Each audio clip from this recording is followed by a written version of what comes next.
Yo, what's going on, guys? In this video, we're going to look at the Monday MLB slate for DraftKings. Before we get into it, please be sure to drop a like and subscribe. Let's try to hit 100 likes on this video. Now, I apologize for being out for a few days.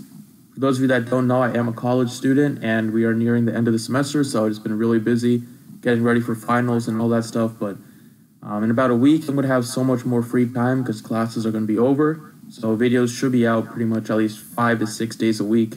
Moving forward now that college is pretty much over. We had a great night at basketball yesterday. Got back on track, hit a 275. Baseball was slumping last week. Hopefully this week will be a different story. I'm going to make sure it will be. I'm going to be focused 100% on baseball. If you want to join us for today, you can go to the website, thedfsprocess.com. Let's get right into it. We got a nice 10-game slate to talk about. You would think pitching would be really nice on a 10-game slate, but actually it's pretty bleak. We don't have many stud options on the slate, and the studs that we do have in options, like Greinke, Morton, are in tough matchups. That's why I'm going to spend up all the way at the top with Jake Arrieta as my SP1.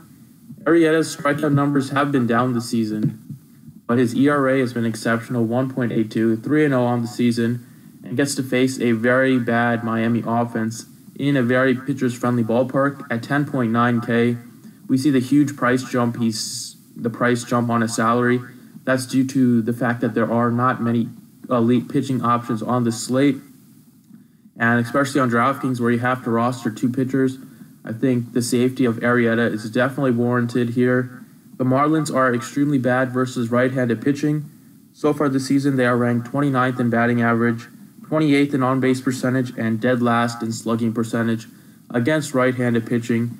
And facing an elite right-handed pitcher in a great pitcher's ballpark, I think Arrieta is going to come out and dominate the Marlins. We've seen the upside he's had. He put up 38 against Pittsburgh. The other starts, he was kind of been underwhelming, but I'm willing to take the safety of him with the upside that he has in a great matchup here against Marlins, which I mentioned are absolutely dreadful against right-handed pitching. And then my second pitcher is going to be Eduardo Rodriguez of the Red Sox at 7,600. For one thing, he's going to be a big favorite here at home against Ian Kennedy. I think he has a good shot to get the W here. He's already 3-0 on the season. Has pretty good strikeout stuff. Already has 23 strikeouts and a little over 24 innings pitched. And he pitches deep into games. Three of his 4 starts, he's pitched over 104 pitches, which you love to see that. He's not getting pulled at about 80 to 90 pitches. So we know he can go deep into games. And this KC offense is just very mediocre, even subpar. Don't have a lot of power besides Perez and Moustakas. The bottom of the order is very, very horrible. And Rodriguez is a pretty good left-handed pitcher. The Royals are middle of the pack against lefties so far this season, but they just don't have a lot of pop. And even if Rodriguez doesn't strike out a lot of batters, because we know the Royals don't strike out a ton, I think he's going to limit his walks and limit the amount of runs he gives up in the start. And at 7,600, another really safe option with upside on the slate where pitching is just not really standing out besides those 2. Now let's get on to some of these hitters. Did some research today. Got you guys 4 bats that I love. Start off with first base with Jesus Aguilar at just 3,100. Eric Thames is, he's going to have surgery. He's going to be out for 6 to 8 weeks. So, that's great news for Aguilar's playing time. He's already been getting a decent amount of playing time since he's just been killing it so far this season. But especially against left-handed pitchers, he absolutely crushes left-handed pitchers, So far this season, he's hitting .429 with a .643 slugging percentage against southpaws, and we know Brandon Finnegan, not a very good pitcher at all. So far, his ERA is over 8 in 3 starts this season. Gives up a decent amount of home runs, already given up 3 home runs in 12 innings pitched. Gives up a lot of hits as well. And Jesus, very cheap at just 3,100. Also has great power, and this Brewers offense should be implied to score a good amount of runs. So I definitely want to get exposure to a guy that should be hitting in the heart of the lineup at a very cheap $3,100 on DraftKings. Now let's get on to third base with Evan Longoria at 3,600.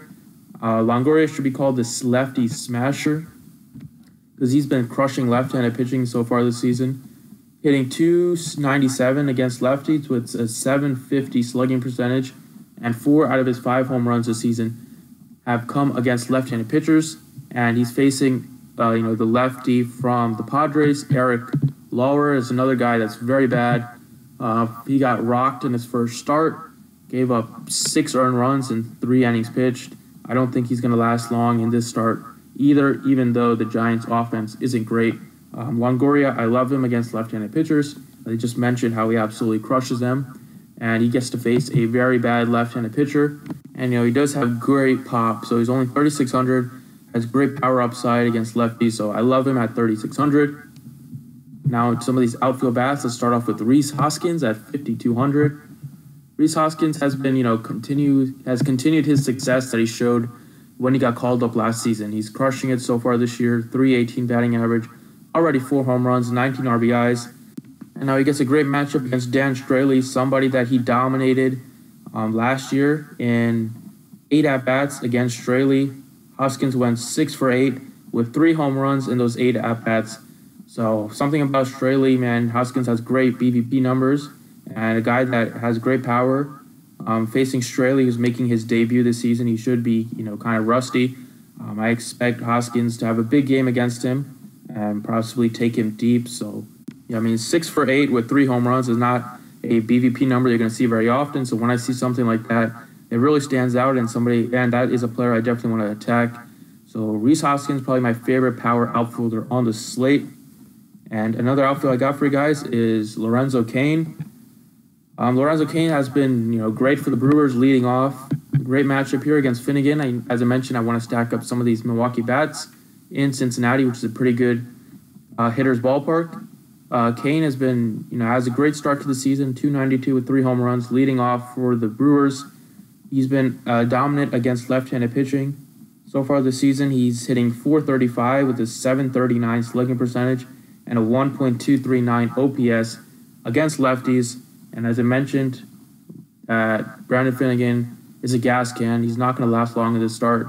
Probably should not last long in the majors at his rate that he's continuing right now. So stack up some of the Brewers bats, especially some of these righties like Cain and Aguilar. And yeah, there you have it. Those are 6 plays that I absolutely love. Be sure to smash the like button and subscribe if you have not already. Thanks for watching. I appreciate it, and good luck today.